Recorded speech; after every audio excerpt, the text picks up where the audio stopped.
Hey everyone. Just recently I made a pretty cool discovery on Liane Standard. It's a small route change that should save at least a couple seconds, and I just wanted to bring it to light because I think it's cool, and I just wanted to share it around and make sure everybody is aware of it. So basically what this route change allows for us to do is we can skip this knife in sewers, as you can see in the video, and it also allows us to skip the hip pouch before we grab the rook plug in sewers as well. These two things combined save about 2.5 seconds. There's some other minor changes as well, and there's some time losses that we have to go over, but all in all, it should end up coming out to around 2 seconds of time save. Maybe more. I'm being pretty conservative with that estimate. So I'm going to take you guys through exactly what it takes to make this route work. Going back to RPD1, there's a small important detail here where you want to move the knife over to either slot 7 or slot 8, depending on where your handgun is. If you have the flash, this will happen automatically, so you don't have to worry about it, but if you don't have the flash, you do have to move this knife over. Moving on from that, here's the first notable change to the route. Those of you who have kept up with the route changes in like the past 2 years or so will know that we actually started skipping this wall knife here. But for this route I cooked up, it's actually optimal to grab this one. Ideally, you want to put it either down or down and to the right. And again, if you're taking the flash, you can actually just leave the knife where you grab it. So yeah, if you're doing Yellow Prison, you want to move the knife down or down and right. The second important change to the route, which is really what makes it work, is we're going to bank the spade key and the lever while we're going to grab the club key. This loses a bit of time, probably about 1.5 seconds optimally, but it also allows us to not discard the lever in the very next split. So in total, it probably loses like 0.85 to 0.75 seconds.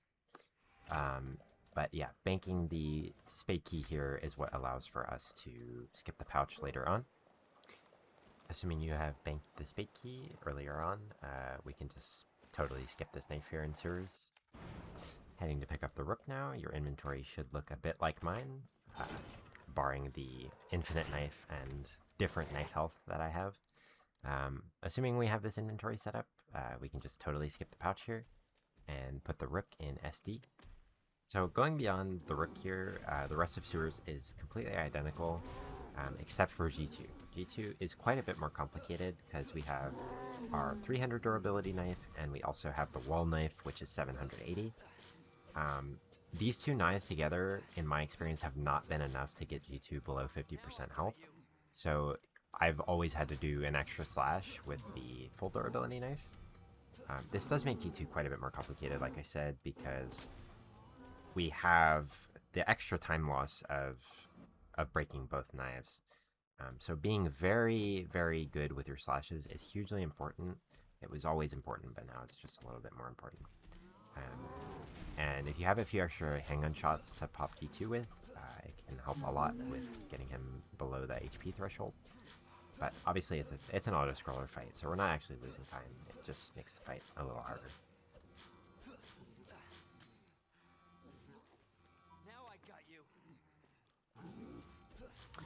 We're really looking to have around 950, 930, or just above 900 health on this this last knife we have. Finally, the last thing about the route that has changed is G3. Labs is totally identical to what you're used to. G3 requires a little bit of tweaking. It also has an advantage in that you actually don't have to do an extra knife swap anymore. So we're only swapping between 3 knives rather than 4. The most important caveat to this fight with this new route is that you need to preserve your knife health. It's really, really, really important. So what I do is I rotate to knifing his chest eyes right around the 50% health mark, and that is usually perfect for maintaining a knife with around 210, 240, just above 200 knife durability, and that is typically enough to stagger Super Tyrant 3 times without needing to use an extra knife. But if you have to use an extra knife, that's totally fine.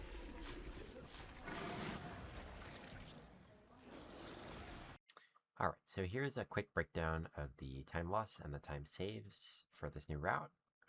As you can see, we lose about 1.25 seconds approximately in RPD, make up saving 2.5 seconds in sewers, and then we save another approximately 0.75, maybe some more in labs.